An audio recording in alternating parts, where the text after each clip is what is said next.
Hello friends, இந்த வீடியோவில் எதை பற்றி பார்க்க போகிறோம்னா, உங்களுடைய பேனான வாட்ஸ்அப் அக்கௌண்ட்டை எப்படி அன்பேன் பண்ணுறது குயிக்காக அப்படின்னு தான் இந்த வீடியோவில் பார்க்க போகிறோம். அதுக்கு முன்னாடி நம்ம சேனலை யாராவது சப்ஸ்கிரைப் பண்ணாமல் இருந்தீங்கன்னா சேனலை சப்ஸ்கிரைப் பண்ணிக்கங்க. பக்கத்தில் உள்ள பெல் ஐக்கானை கிளிக் பண்ணி ஆல் அப்படிங்கிற ஆப்ஷன் கொடுத்துருங்க. ஃப்ரெண்ட்ஸ், வீடியோ ஸ்கிப் பண்ணாமல் ஃபுல்லாக பாருங்கள். ஒவ்வொரு ஸ்டெப்பும் மிஸ் ஆனாலும் உங்களுடைய வாட்ஸ்அப் அக்கௌண்ட்டை அன்பேன் பண்ணுறது ரொம்பவே கஷ்டம். உங்களுடைய வாட்ஸ்அப் அக்கௌண்ட் பேன் ஆகிறதுக்கு முக்கியமான காரணம் நீங்கள் ப்ளே ஸ்டோரில் அவைலபிளாக இருக்கிற வாட்ஸ்அப்பை யூஸ் பண்ணாமல் இருக்கிறது தான்.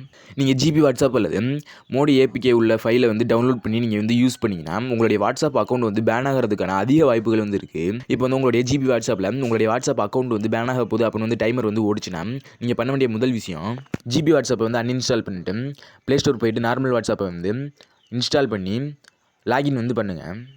லாகின் ஆகி உள்ளே போயிடுச்சுன்னா உங்களுடைய வாட்ஸ்அப் அக்கௌண்ட் பேன் ஆகிறதுலேருந்து ஈஸியாக தடுத்துக்கிற முடியும். இல்லை என்னுடைய வாட்ஸ்அப் அக்கௌண்ட் பேன் ஆயிடுச்சு, என்ன பண்ணுறது அப்படின்னு தெரியலனா அன்பேன் பண்ணுறது ரொம்பவே கஷ்டம். ஸ்ட்ரைட்டாக இனி வாட்ஸ்அப் டீமுக்கு இமெயிலில் மெயில் பண்ணால் மட்டும்தான் உங்களுடைய அக்கௌண்ட் ரெக்கவர் பண்ணிக்கிற முடியும். அதுக்கு என்ன பண்ணுறீங்கன்னா, ப்ளே ஸ்டோர் போய்ட்டு வாட்ஸ்அப்பில் இமெயிலில் மெயில் பண்ணணும். நீங்கள் வாட்ஸ்அப்பை டவுன்லோட் பண்ணுற பேஜுக்கு கீழே இமெயில் அப்படிங்கிற ஆப்ஷன் கொடுத்துருப்பாங்க. அதில் உங்களுடைய ப்ராப்ளத்தை டைப் பண்ணி சென்ட் பண்ணணும். வாட்ஸ்அப் டீமுக்கு டேரெக்டாக உங்களுடைய ப்ராப்ளத்தை மெயில் பண்ணுங்கள். நீங்கள் கொடுக்குற காரணம் சரியாக இருந்துச்சுன்னா 1 or 3 டேஸில் உங்களுடைய அக்கௌண்ட் அன்பேன் ஆயிரும். இந்த ட்ரிக்கெல்லாம் ட்ரை பண்ணி பாருங்கள் வாட்ஸ்அப்பை அன்பேன் பண்ணதுக்கு. இந்த வீடியோ உங்களுக்கு யூஸ்ஃபுல்லாக இருந்துச்சுன்னா சேனலை சப்ஸ்கிரைப் பண்ணுங்கள், லைக் பண்ணுங்கள், கமெண்ட் பண்ணுங்கள். தேங்க்யூ.